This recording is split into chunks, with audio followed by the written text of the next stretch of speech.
I'm here at Tinley Park High School where the Tinley Park Titans bowling team is getting ready for battle against all the bowling teams within the district and all around the area.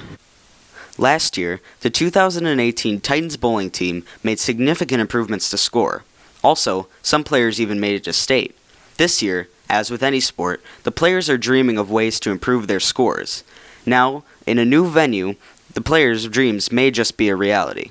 Different than most teams in the league, these bowlers have not been bowling for many, many years. In fact, most of these bowlers start their freshman year. Although it may be a casual sport, all bowlers enter the alley with one common goal. This year, the team captain is John McClelland. I'm hoping to do at least well, maybe make the state far shot, at least make it to sectionals like I did last year, make conference again. Just chilling with your buddies. We're just having a good time.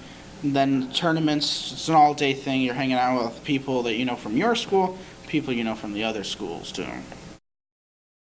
The team is coached by Coach Rzinski. Looking forward to the growth of each of the guys. Last year, every single guy on the team increased their average by 10 pins, and so we're looking to do that again, and then see what Evan and John McClellan can do as they were obviously able to advance last year, and see if we can get further in the state playoffs with them.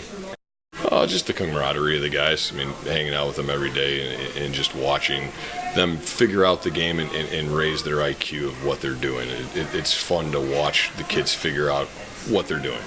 Although some people consider bowling to be a very laid-back and casual sport, these bowlers certainly see it as something different.